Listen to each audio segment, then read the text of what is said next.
orain Euskal Abertzalen taldetik, Abarua jauna, zure daitza. Bai, eskerrik asko, mahaiburu Andrea, eta lehenik eta behin, gainontzeko taldekideek esan duten moduan, eskerrak eman, gai bat ekarri diguzuelako legebiltzar hontara, aipatu den moduan, ezta? Sarri askotan, eskutuan egon dena edota ez ezagun egin zaiguna, eta gainera nik uste dut garrantzitsua dela zuen eskutik etortzea, izan ere, elkartea ezagutzera eman diguzue, baina batez ere zuek lehen pertsonan bizi duzuen errealitate bat azaltzera etorri zarete.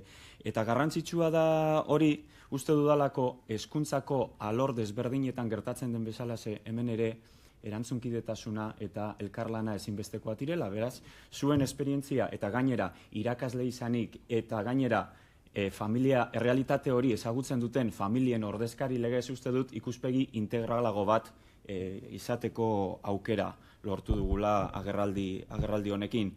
Eta zuk aipatu dituzu, hainbat erronka, baina nik uste dut puntu garrantzitsuak egon direla. Alde batetik, detekzioa, garrantzitsua dela, detekzio sistematikoa. Guk argi daukagu gainera, hezkuntza sistemaz hitz egiten dugunean eta bereziki hezkuntza inklusiboaz hitz egiten dugunean, berebiziko garrantzia daukala detekzio sistematiko horrek. Jakin badakigu, detekzio protokoloa sistematizatzen ari dela gobernua, ezagun duzuela gainera zertan ari den, baina badakigu baita ere ez dela hor geratzen. Erronka dagoelako detekzioaren ondorengo esku hartze horretan, eta gobernua dagoeneko lanean ari da hainbat eredu prestatzen. Baliabideak ere aipatu dira, baliabideak behar ditugu eta formazioa behar da, klabe bi eman dira. Eta baliabide horretan, esaldi bat esan duzu eta nire ustez garrantzitsua da, ezta? Araudiak hor ditugu, legea hor dago, araudiak ezartzen ditugu, baina araudiek ez dute lortzen emaitza onak izatea. Araudiak gero balio behar digute baliabideak ezartzeko. Eta, hor daukagu momentu honetan, gobernua lanketan ari dela inklusioa, bizikidetza eta aniztasunarekiko arretari buruzko dekretua lantzen ari da, badakizuek ere ezagun duzuela dekretu zirriborro hori, eta horrek balio behar digu ez esateko araudi bat edo dekretu bat landuko dela, espadase horrek balio behar digu hori onartzen denean izateko marko bat non ondo identifikatuta geldintzen diren, zeintzuk diren erronkak, gizarteak gaur egun ezartzen dizkigun erronkak, sistemak berak bere gain hartzen dituen erronkak, baina balio behar digu nola edo hala erronka horiei aurre egiteko, eta hor, gaur hemen eskuartean dugun gaia ere hor sartzen da, erronka horiei aurre egiteko zer nolako baliabideak behar ditugun ondo antolatzeko eta emaitza positiboak lortu ahal izateko. Formazioa aipatu da behin eta berriz eta nik uste dut hemen hainbat erronka planteatu dituzu, baina zerbaitetan buru belarri aritu bazara hori formazioa izan dela eta hor etengabeko urratsak eman beharko dira. Batez ere adimen gaitasun bereziak dituzten haurren kasuan, zuk esan duzu moduan, lehenik eta bain ulertu egin behar delako errealitate hori zer den. Ulertu egin behar da, hor dauden mitoak edota mito okerrak apurtu egin behar direlako, eta ulertzen ez baldin badugu eskuhartzeak ezinezko izango direlako. Beraz, formatu behar gara ulertzeko, formatu behar gara nola ez benetako inklusio bat lantzeko, ze ez da alor pedagogikoa edo akademikoa soilik. Zu zeuk aipatu duzu, aspektu emozionalak eta sozialak ezinbestekoak dira benetako inklusio baten alde lan egin nahi badugu. Beraz, hor ere formazioa ezinbestekoa da eta kalitatezko arreta emateko beste klabe bat eman duzu eta da esperientzia positiboetatik ikasi behar dugula.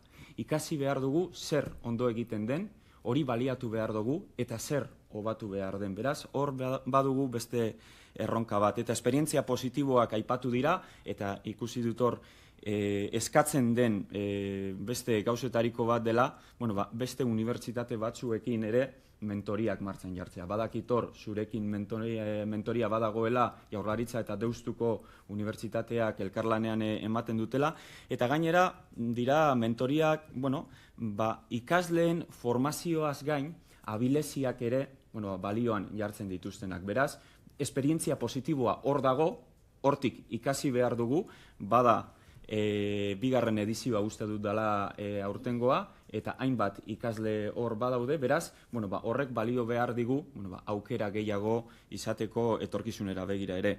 Beraz, nik uste dut zuk hemen eman dituzun azalpenak argiak izan direla, gu entzuteko, ikasteko eta zuek esandakoa kontuan hartzeko gaude, baina zerbait argi geratu bazaigu da badagoela nondik ibili aurrera egiteko, irakasleak formatzen jarraitu behar dugulako, material egokiak sortzen edota materialak egokitzen joan behar dugulako, eta hemen ikusi dugu adibidez frogak aipatu dituzunean, egokitzen joan behar gara material horiek, zuk aipatu duzu, nola edo ala behar direla gidak, gida batzuk behar direla, beraz hor ere materialen arloan badago zertanekin, familiekin elkarlanean jardun behar dugu, familiei esker askoz ere hobeto ulertuko baitugu zein den errealitatea, esandako moduan detekzio sistematiko goiztiarra indartzen jarraitu behar da, ikastetxeekin arreta pertsonalizatuak albideratzeko planak egin behar dira ikasleentzako, eta hor ere gobernua lanean dago, eta nik uste dut esandako moduan zuekaz batera elkarlanean, badakit gobernuarekin elkarlanean jarduten duzuela eta hemen ere azaldu duzue, hori dela bidea eta badaukagula nondik ibili beste barik, eskerrik asko. Eskerrik asko, Abaroa jauna.